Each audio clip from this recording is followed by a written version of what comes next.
For those of you that were not here on Tuesday, I just wanted to review a few introductory comments.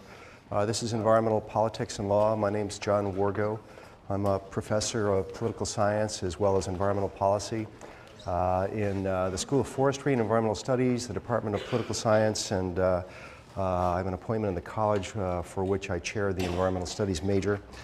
And this course is really designed to give you an overview of environmental law, some of its founding and key principles, but also to get you to think more broadly and deeply about our capacity to use law to shape human behavior. And I think that the cases that we'll go through will largely be historical cases, but they'll be designed in a way and presented in a way to encourage you to think about evaluating law, to think about what's worked, what has not, and why, as a way of thinking about how you might design law for the future. And the cases that we'll look at, I'm going to concentrate on today, and these are a variety that I've had a chance to work on during my career. And the relationship between law and science will be a really critical component of this course. There are no prerequisites for the course, so that you don't have to have training in chemistry or biology to do well in the course. But what you'll see is that scientific uncertainty, especially, is really important, and how different groups exploit scientific uncertainty. They choose their own data selectively to tell their own narratives about what's worth worrying about. So this course is really designed to get you to think about what's worth worrying about in a deeper way, as a way to encourage you to think about your own behavior, but also how you might encourage others to behave in a more responsible way. This is not a course in how to be an environmentalist. It's a course in how you might think about defining problems and solving problems to really help us think about the world that we're creating, a world with many billion more people in it, given our scarce resources. So today what I wanted to do was just to briefly, once again, in about 30 seconds, review the obligations of the course, which are to show up. It's important to show up. All of the slides will be posted on the class's server just after the lecture. And what I'm hoping you'll do is come to the lecture, because you'll see often just images and you won't know how to interpret those images. And via my voice, I'll be interpreting them for you. And also, the discussion sections are critical to the course, so that it's important that you go to your discussion sections. And I think that all the times have been posted. Is that correct, Laura? They'll be up on Friday. All the times will be up on Friday so that you can make your choices. We have 8 different sections that are set up, and we're hoping that that's sufficient for the class. There is also the obligation to either take a midterm paper or conduct a research effort that would produce a paper, roughly 10 to 12 pages in length. And I'll talk more about that. And as I lecture, I'll often pause and suggest what I think are interesting research topics that will span a whole array of different kinds of laws and problems that we'll cover. So that will be followed at the end of the course by a final examination that also I'll provide a review session for. And I wanted to make one thing clear about this. I made an obligation to give a lecture at Elsewhere about a year ago that is up at Dartmouth next Thursday. So we will not have class next Thursday, but I will make that up by providing you with a lecture at the end of the course, an additional lecture which will review all of the course material for you prior to the final exam. So let me start in. My interpretation of the failures and successes of 20th century environmental law is very much tied to how problems have been defined. And if you look back in history, you'll see that problems that have become immediately apparent, have reached the press and a wide public, have often been translated into law. So if you think about the Cuyahoga River, which used to catch fire routinely in Ohio, it used to catch fire because of the petroleum products that would lie on the surface of the water, that prompted changes in the Clean Water Act to try to reduce the emissions from industrial facilities into the rivers.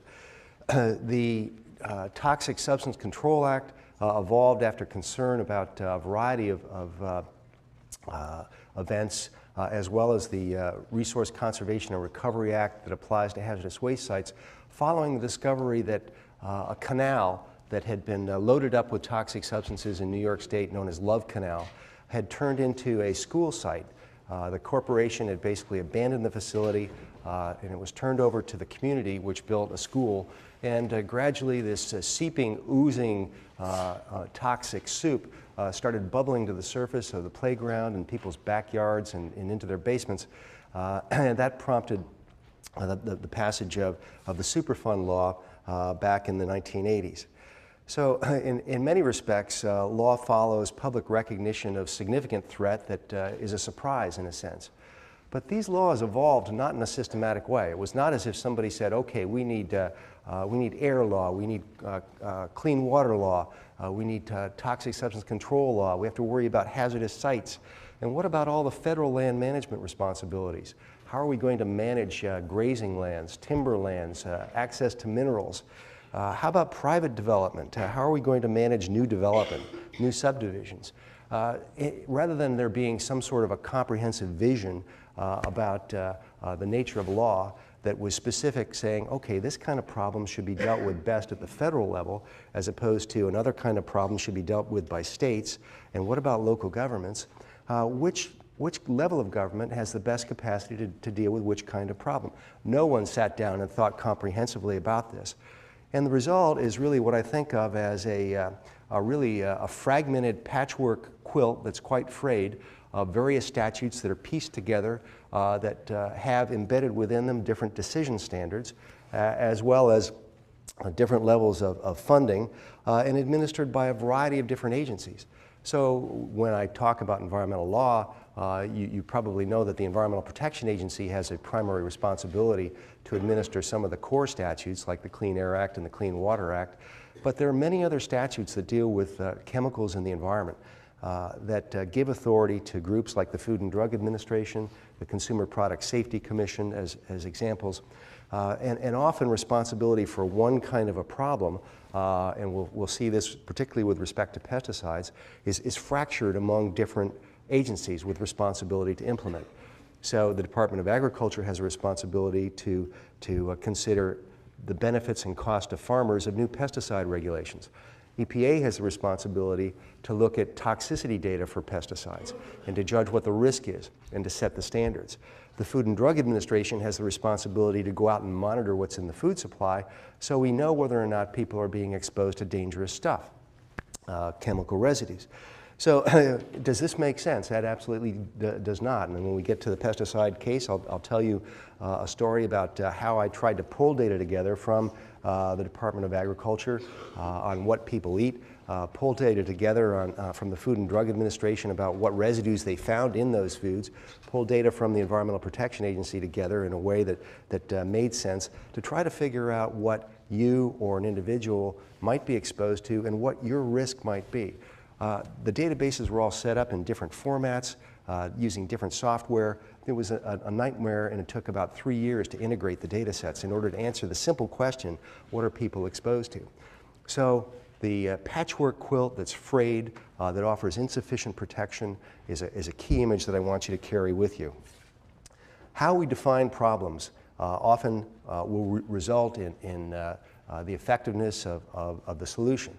And often the problems have been highly reductionist in their definition, and this has also been associated with their assignment to specific agencies. And we'll see that many of these problems cross many different boundaries, and the absence of thinking in a systems way or thinking ecologically lies at the core of the issue. So what are the central questions of environmental law? One is the level of government that's appropriate to the problem. Clearly, if you have air pollution blowing across state boundaries and local boundaries, if everybody sets their own, every state sets their own air pollution law, that's going to be a nightmare. Everybody has their own, each state has their own standard. Another key question would be what branch of government should establish the law? So should it be the Congress or should it be the executive branch? So EPA has the authority to set regulations. So Congress passes a statute, sets out broad guidelines, and then the Environmental Protection Agency has the authority to set regulations that really are more refined and dependent upon scientific evidence. So you really wouldn't want Congress to get involved in the setting of highly specific regulations that really would demand an understanding of the technical details. What's our capacity to detect this chemical? What's our capacity to understand its risk? Who's most at threat? What are the costs and benefits associated with a regulation? Do we really want Congress to deal with that kind of specificity? And I think often not. Therefore, the executive branch, meaning the Environmental Protection Agency or other regulatory agencies, are often given that authority. When they're given that authority and they don't do anything about it, as has been the case for many of these problems, Congress often will call them up and hold hearings and demand them to explain why nothing has been accomplished. And we'll talk about the Safe Drinking Water Act as a great example of that, where Congress finally threw up its hands and said, EPA, you're just not doing your job, and we are going to specify which chemicals you have got to test for in drinking water, and you have got to set maximum contaminant levels for those chemicals in drinking water, and you've got to do it by date X. They did that also with the hazardous chemicals law, so that Congress does get upset. Regulations can be passed by the president via executive order. And also the judiciary plays a really critical role, so that the collection of decisions surrounding any one of these problems creates precedent for future decisions. And courts are often in a position of interpreting uncertainty in the language of statutes, but also uncertainty in the language of regulations. And they're highly individualized cases, and unfortunately the process of adjudication in the court system is not very close to the process of discovering new knowledge that we think about here within the academy. It's not about discovering truth. It's not about proving causality. It's about control of evidence to tell a story. So the courts really are looking at competing narratives of what the problem is, what the damage is, and whether or not the defendant really is responsible for adversely affecting the plaintiffs. So another key question is monitoring and surveillance, and it's very easy to pass a law that sounds great on its face, but if you look at it really carefully, what you'll find is that there's really no comprehension of how much monitoring and surveillance is required in order to really do the job, to get the job done. So monitoring and surveillance I think of as one of the primary defects of 20th century law. So we have grossly misunderstood the amount of money that it will take to really figure out what happens when you release a chemical to the environment. What happens if you blow it out of your tailpipe on your car, or it comes out of a nuclear power plant, a radionuclide goes up into the air? What happens to that? To figure that out is extremely expensive. And in society, with respect to air pollution law, chemical law, even endangered species management, understanding how many individuals of both sexes of endangered mammals exist, where they are, what their reproductive rate is, that takes intensive monitoring. So when these laws are passed, if the government does not set up a really effective and efficient monitoring and surveillance program, the whole thing is just like a waste of time. So the level of misunderstanding of this issue, I just cannot emphasize enough. Another key question is access to data. So who should have access to data? And I'll give you a good example of this. I'm working on a project now, and I'm working, it happens to do with green building standards. And I was wondering about carpet treatments and the Stainmaster carpets, as an example. Everybody's heard of Stainmaster. Other chemicals are applied to the surface of carpets to keep them from absorbing stains or to keep things from sticking to them. So you might think about cookware as another example. A lot of cookware now, you don't have to put any sort of an oil into it in order to keep things from sticking in it. So the chemicals that are used to accomplish this, including to make your clothing waterproof. For example, I was skiing last week and I looked down at myself and I said, boy, you know, I thought this was just, you know, a nice waterproof shell that I was wearing. And then I started thinking, oh, you idiot, you know, you're wearing a product and you have no idea what the ingredient is. And I'm reading a report saying that everybody, almost everybody, has this chemical in their body, and it's detectable in their human tissue. I mean, so all of a sudden, now think about this history. The chemical is released into the marketplace. It gets used in nonstick pans. It gets used to be sprayed on the carpets to keep red wine from absorbing to the fiber.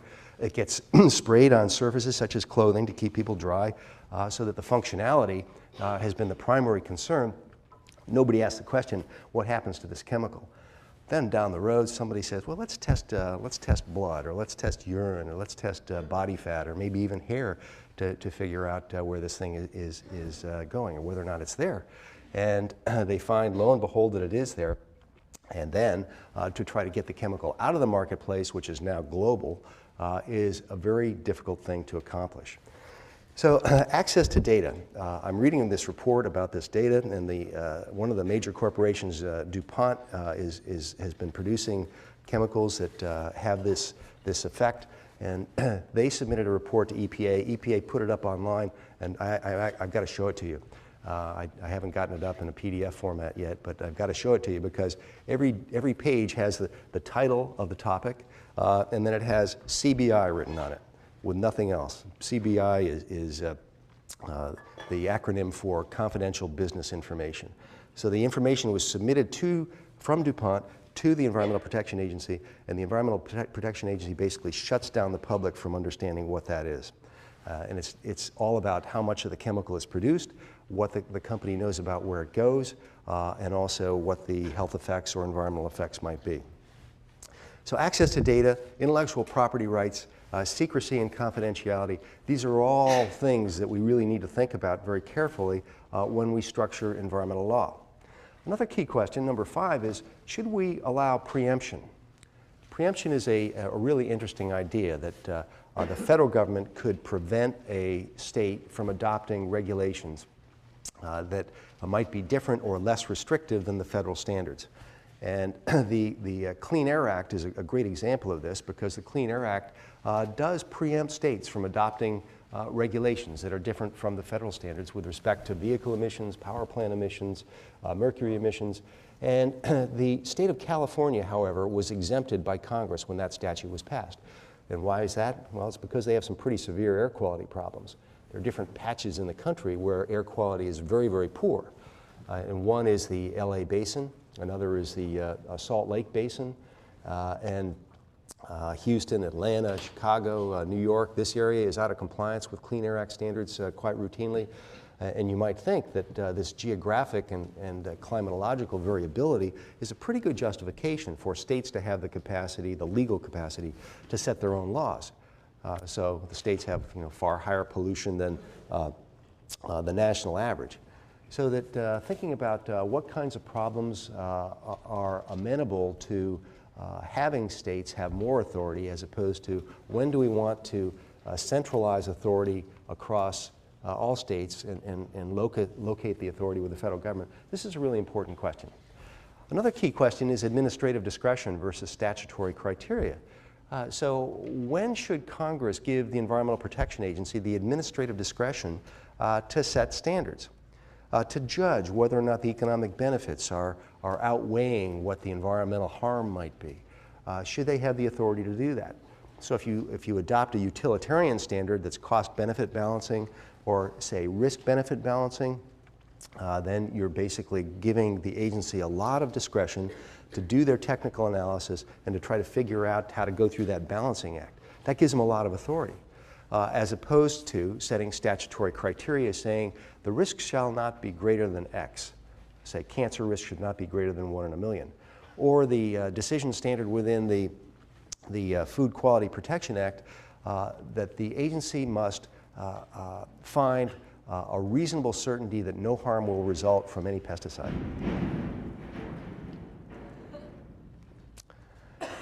Sounds unfortunate. So thinking about whether or not it makes sense to give an administrative agency that kind of discretion is very important, and it depends again on the technical nature of the problem. Another key question is risk averaging. If you have lousy data, data that is collected maybe with very small sample sizes, so that you have no understanding of demographic variability and exposure, or in the complex temporal and spatial distributional patterns of pollution, then it's like looking at the world without my glasses on, which is, all the students look the same, so that you lose any resolution. You lose the ability to identify pockets of serious problems or high risk or high exposure. And if you don't have that resolution in your data, you can't go in and protect the most vulnerable, those people that are most at risk. So if EPA does not have good monitoring and surveillance data, they get to a position statistically where they're forced to average very broadly across space, across time, and across demographic groups. And this is a very serious problem. Getting our system of environmental law to have the scientific and evidentiary foundation that allows the analyst to discriminate between what's a really clean area and what's a really dirty area. And I'll give you one example of that we'll look at later in the term with respect to vehicle emissions. I wondered about this because EPA sets their air quality monitoring out in fields. There's one just across the Q Bridge on Interstate 95, right next to the highway. When you go across, you get to the other side of the bridge. If you're heading east on 95, you can see it set up on a little platform. So that's a fixed monitoring site where they're measuring particulate matter, they're measuring ozone, occasionally, very occasionally, they measure VOCs, so that their image of the distribution of air pollution in the nation comes from this network of fixed stations, and they've got probably 24 set up in Connecticut. Well, I wondered whether or not you would come to a very different conclusion about the quality of air and the movement of pollution, particularly vehicle emissions and the carbon particles I was talking about on Tuesday, if instead of reading your data coming from the stations, you put the monitors on kids and you follow them through their daily life. And the answer is, of course it's different. It's radically different. And I'll demonstrate in a few weeks why that is. So EPA has this image of pollution being quite uniform across the state or across a region, whereas the pollution that you inhale on a daily basis coming from secondhand cigarette smoke or firsthand cigarette smoke, coming from vehicle emissions, coming from power plant emissions, power plants in Ohio. Generally it takes about 2 weeks for particles released to the air in Europe, if they're very fine, to make it into the stratosphere and to go all the way around the world and then come back and become part of our climate. So that it's very interesting that your image of what's worth worrying about is very dependent upon this monitoring and sampling and how specific it is. Number 8 is really critical, the burden of proof and the standard of proof. Who should bear the burden of proof that a problem is really serious?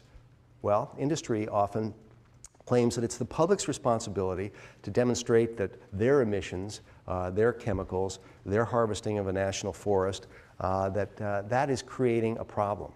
So if this burden lies on an impoverished community, or it lies on a group of families in a small neighborhood, they're not going to be able to mount the scientific analysis and develop the funding to mount a legal campaign to challenge industry standards. Most large corporations have groups of lawyers. They have large offices of lawyers, or they hire law firms to represent them. I've been involved in litigation for the past 2 decades and have sat across the table from 6 lawyers from a major chemical company being deposed on a number of occasions. And this was just a very small group of lawyers that were trying to pick apart, my claim that a chemical posed a specific threat to children. So most plaintiffs would not have the capacity to mount that kind of legal expertise. And don't forget this basic idea that probably 90%, even 95% of environmental science, of health science relative to environmental quality, what sector does that go on in? It doesn't go on in the public sector. It goes on in the private sector. so that corporations that are very interested in making a profit and selling goods and services, they basically are doing their own internal risk assessments for what the effect might be on the environment or human health. And those can never see the light of day. I'll talk in the pesticide case in a few weeks about one compound. It's an organophosphate insecticide, one of the world's most heavily used. And via litigation, the group I work with forced disclosure of a database that was really quite remarkable. This company had spent $100 million on studies for one chemical to keep it in the marketplace so they could understand what its risks might be. Now, that's quite impressive. So think about challenging the quality of that evidence. Another company submitted a proposal to the Environmental Protection Agency to continue their license to use a pesticide. This happened to be an herbicide known as atrazine. Atrazine is found in the wells of about 30 million people in the Midwest right now because it's sprayed across the landscape planted with corn and soybeans. It's an endocrine disruptor. In other words, it's hormonally active. And also, it's believed to pose different kinds of threats to human health. So when this corporation decided that it wanted to submit its data to the Environmental Protection Agency, they decided to do it not electronically, but to deliver the material. And to deliver the material, it took them 2 tractor-trailer loads of boxes with the data sets and the supporting evidence, which they drove up to the docks of the Environmental Protection Agency and unloaded. So you can imagine this regulatory office of EPA looking at this huge sea of boxes that they would have to analyze. That's a very interesting strategy. And so what would that do? Well, it basically would put a regulatory effort that might be chugging down the road at a good pace, and it would put it in the deep freeze. It would slow it down to the point where, oh my gosh, this agency has to look at 1,000 chemicals. This is one chemical, and we've got to go through all those data sets, and we're going to have to understand whether or not that evidence really is supportable, credible, replicable. Oh, that's going to slow things down. 1 out of 1,000 chemicals. So the burden of proof, the standard of proof, is a really critical issue. So for civil actions, you need to remember that the plaintiff needs to demonstrate that damage occurred not beyond a reasonable doubt, but by the standard of preponderance of the evidence. In other words, it's more likely than not that the defendant caused the damage.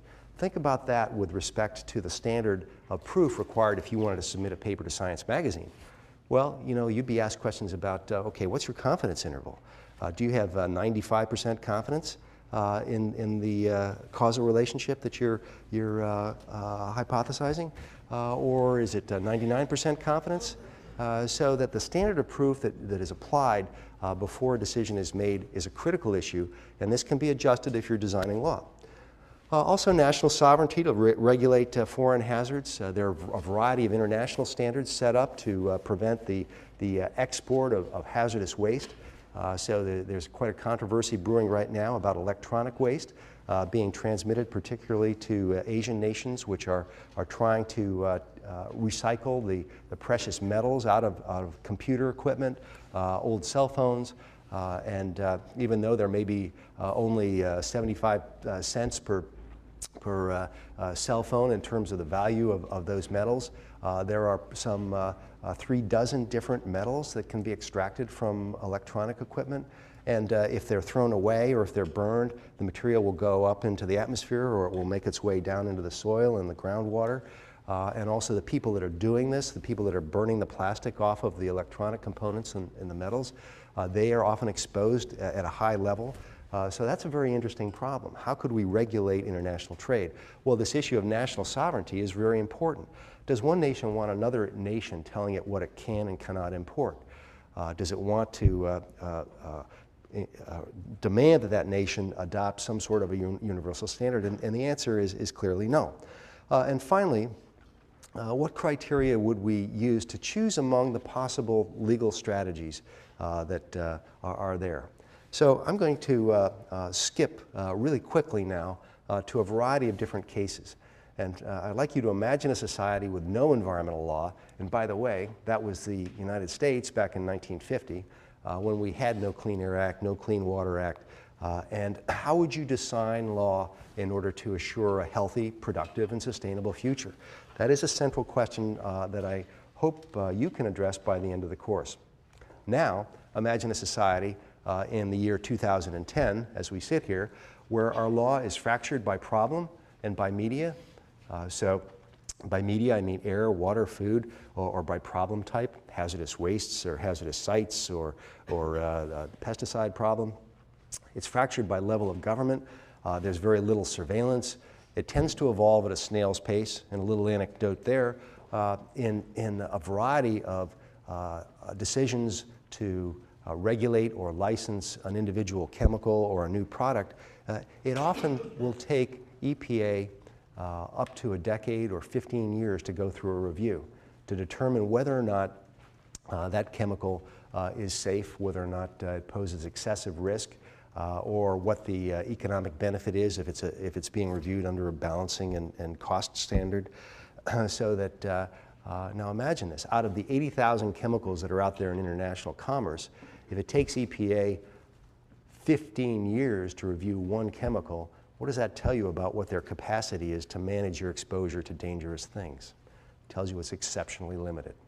Our system of law also provides a false sense of security, because most of us believe that the little statements on the back of different products, such as an herbicide in the hardware store that says this is EPA's license, that's almost a certification of safety in most people's minds.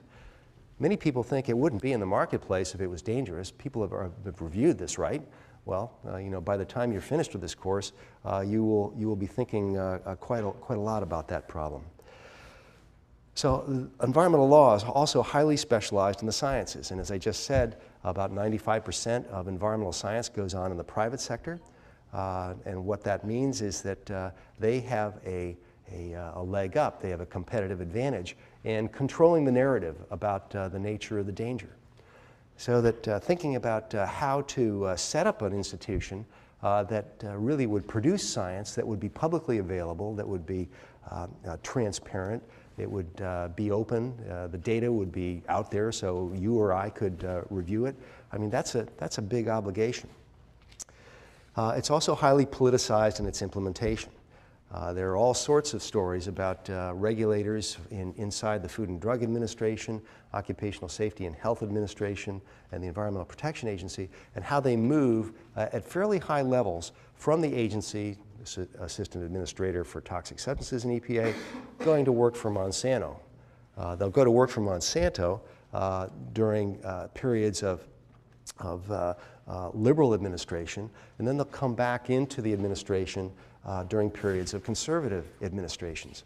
So that there's this revolving door idea among top regulators. It's extremely difficult to regulate. Also, our system of law is very poorly supported by the nonprofit community.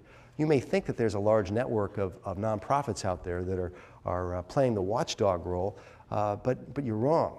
In fact, in the area of the Safe Drinking Water Act, there is no nonprofit in Washington, D.C. that has taken the Safe Drinking Water Act under its purview, saying this is our specialty. You can always count on them to be there to try to judge the reasonableness of a proposed regulation. Generally, in the system of environmental law that we've got is utilitarian. It's balancing of costs and benefits, or risks, or the estimate of damages and what the economic benefits might be. And inherent in that decision standard is this problem. You've got costs that are pretty easy to quantify. And if you've got a firm that's making a product, they're going to tell you with pretty good accuracy their opinion about what they would lose if you took that right away from them to produce that product. Now, by contrast, if you think about the damage side of the equation or the risk side of the equation, that's a projection out into the future. That's a probabilistic estimate of what might happen into the future. And the global warming transformation in thinking that we've seen over the past decade has really been quite remarkable, because people are thinking now out over a long time horizon in ways that they never had before. You know, what is the climate going to be like, and what's it going to do to our ecosystems and to our shorelines and to our health 100 years down the road? There are very few people that think out in that long term. So how do you project damages out over long periods of time? Well, you rely on very complex computer models to do that. So that you have to have faith in those who are doing the projection and the quality of the analysis. So that this problem can be kind of capsulized in the idea that costs are often relatively well known, and they can be projected with relative precision over the short term compared to the harms, the environmental and health harms, that are highly uncertain, and they're often projected way out into the future with a really fuzzy image of how they're going to fall out differently on different groups.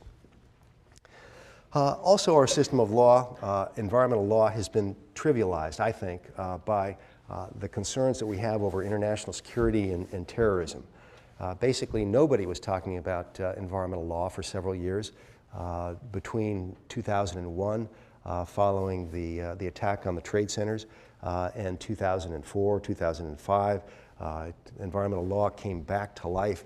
But even when the public is asked, you know, what do you care about most in terms of problems that the United States faces, you will see issues such as the economy regularly being first on that list. You'll see issues of national security being in the top 2 or 3. But people are thinking in a much about a very different collection of problems rather than environmental concern. We'll be talking about the importance of public perception of the environment compared to these other social objectives in the future. One other point I wanted to make is that the estimates today are that the system that we have in place now costs industry about $300 to $400 billion per year in the United States alone, only in compliance costs. That's pretty remarkable. EPA and other groups have reviewed this estimate along with the Government Accountability Office. That's a very large investment. So put the pieces together here of what I've just told you. I've told you that we have this system of law that is not working very well for a whole variety of reasons. Now I'm telling you that this is costing society an enormous amount of money. Well, does that make sense? We'll come back to that issue during the term. Now I'm going to spend about 10 minutes just quickly reviewing some of the cases that we'll go through that will demonstrate some of these key principles. 1954 was a turning point for environmentalism in the nation and in the world, because it basically taught people to think at a global scale about nature and about the environment for the very first time. And it's the result of this explosion on the Bikini Atoll in the Marshall Islands that punched up radioactive material into the stratosphere. And at the time, they thought that, well, we had to worry about where it would go, how it would be distributed, within a couple hundred miles. And a variety of mistakes were made, including exposing people working for the military. This group of people was sitting in these lawn chairs in their shorts and their caps on. They had ski goggles on, you know, with the dark lenses, thinking, well, that would be safe enough. There are many, many stories about workers being exposed beyond what normally we would think of as being a safe level today. So what you don't know can hurt you. And the more you ask about chemical movement, the more we recognize that chemicals actually persist longer than we thought they would. They often move further in ways that were non-intuitive.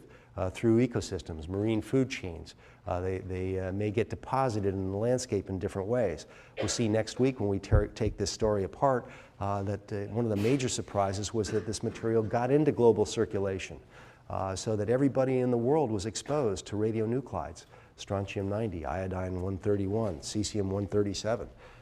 And your parents are all walking around today with those byproducts that often have half-lives of thousands of years. So that these are really important lessons. The Atomic Energy Commission figured this out by 1955, 1956. They figured out that these radionuclides wouldn't just kind of go away, and that's been the perception of most people about chemicals released to the environment. They just go away. Well, many of them don't go away, particularly radionuclides. And they move around the world. They tend to settle down. The heavier particles will settle down when it's dry. The finer particles tend to aggregate, and then when a rain cloud intersects with the dust cloud, as they settle down into lower elements of the atmosphere, that's when they rain down into the earth. And that creates a patchy pattern of contamination. It's a patchy pattern, but we can figure out what the deposition rates were 50 years ago today just by taking soil samples. It's very interesting. So that you can back calculate the half-life of cesium-137 or strontium-90. And you see that it actually plays out, excuse me, in a very patchy way.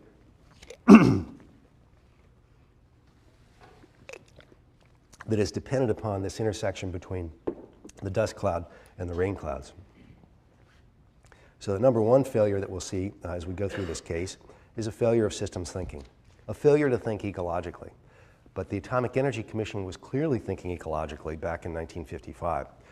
But then we've been waking up over the past 50, 60 years without really paying much attention to this story.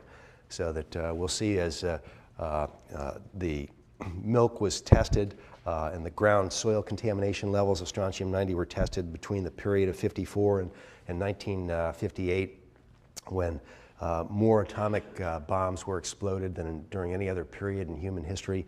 You see this correlation, this rise in levels in the soil and levels in the milk, and then you see the levels in the human diet going up during the same period of time, and the levels in human bone. They didn't know that. They didn't know that at the time they designed the bombs. So that they didn't know that strontium-90 would compete with calcium to be fixed within bone in the human body. But the Atomic Energy Commission created this clandestine operation where they collected dead bodies from 15,000 people around the world. And they sent them to the labs in Chicago and to Lamont Laboratory and to Columbia University, where they were tested. And every bone they tested found strontium-90 in it, and it really woke them up. You can find this story only because this documentation that was formally classified for until the mid to late 1990s is now available in the declassified documents database. It's really a fascinating story. So these people were sitting around in the Atomic Energy Commission's headquarters actually saying, well, you know, what is the law on body snatching? They use that phrase, body snatching. Where are we going to get cadavers? Do we really have to ask relatives about this? Well, what about homeless people? So the Atomic Energy Commission was collecting bones from around the world, and they were able to build this map of the deposition rate of strontium-90 by looking at bones that came from Argentina, bones that came from South Africa. I can just imagine what their faces looked like when they saw the levels that were spanning all latitudes and basically all nations in the world. Well, this story gets repeated. It gets repeated chemical by chemical. As EPA begins to come to life in the 1970s and 80s, begins to wake up, in this case to polybromated diphenyl ethers that are these flame retardants that we now all walk around with. And it's a common story that we first find the chemicals in wildlife. Why? Because they're easy to test. People generally don't like to give bone samples so that their bones can be tested for strontium-90. By the way, there's an interesting kind of way to figure out what's in your bone by testing teeth. So by testing the deciduous teeth of young kids, the Atomic Energy Commission figured this out, and they were actually going around from dentist to dentist collecting teeth from people, thinking, well, you know, why were we crazy enough to have to collect bones from dead people when we could have just collected teeth? So you find this pattern of recognition first in wildlife, then they say, oh, well, you know, how did it get into the wildlife? And then gradually somebody said, boy, if it's in the wildlife, it might be in humans too. And gradually people started testing breast milk. Breast milk became the tissue of choice in order to understand whether or not chemicals were being transmitted transgenerationally. And it also it's easy to collect. It is relatively inexpensive to store. And here's a good example of DDT found in different nations around the world in breast milk in the 1970s. So human tissue testing became really an important way to figure out what people were exposed to. And if you know that you find it in somebody's body, then you have this kind of interesting problem. Well, how do I figure out where I encountered it? How was I exposed? Did I breathe it? Did I eat it in the food? Did it come in the drinking water? So these are all questions that EPA has faced on numerous occasions. This is the island of Vieques that we'll spend a lecture on or two in a few weeks, where I've worked for a couple of years. And I've worked on hazardous defense sites and the process of their restoration for sites in Massachusetts, sites in California, as well as sites in Puerto Rico. And this is a fascinating story that led me to understand how chemicals move through the food chain. And this is a bombing run. 200 million pounds of bombs were dropped on this little island over the period between 1940 and actually 2003. So I wondered, where did the chemicals in those bombs go? So I took students, some from this class, down, and we dove in this bay. We found an old destroyer. We found 2,000-pound bombs that were as long as this stage and about that wide, lying underwater, rusting out, leaking.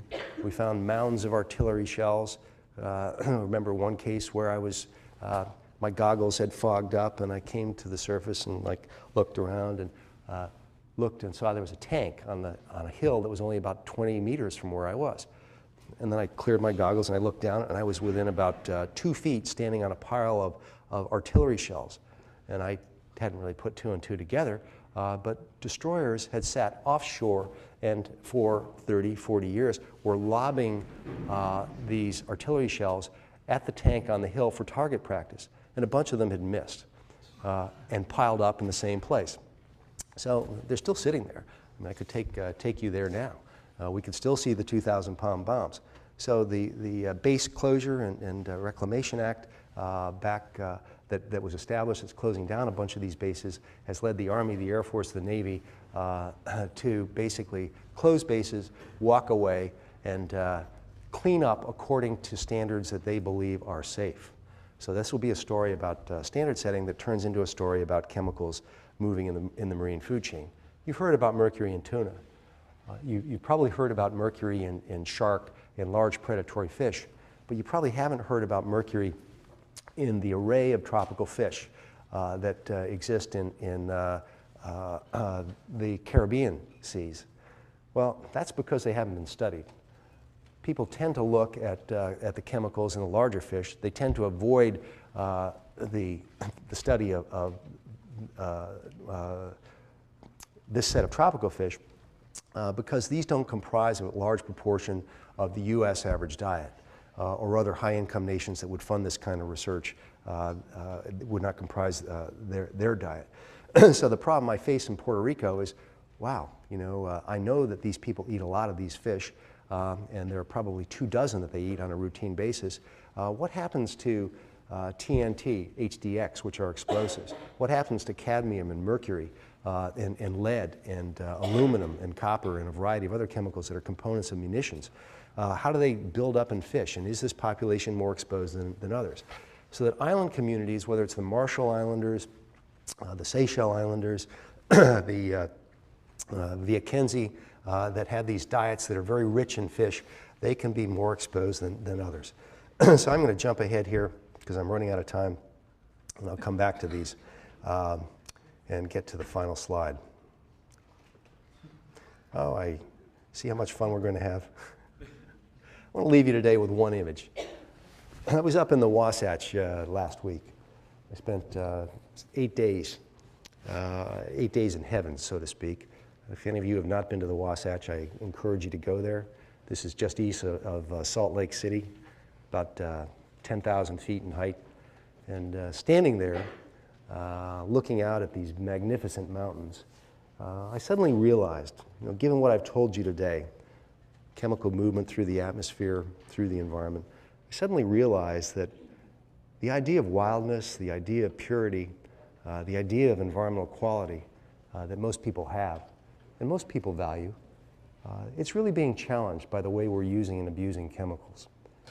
So that the failure of law to effectively control these chemicals to rain down in the snows in the Wasatch, to get into the bodies of different species of wildlife, into the plants and the animals, or to humans that are drinking the water. The failure to control that is challenging our very sense of what wildness is, of what purity is, of what nature is. So I'm going to close there and leave you with a sense of challenge that we need to think about a different system. We need to think about a different way for law to work that could prevent this from continuing through future generations. Okay, that's it for today. Thank you.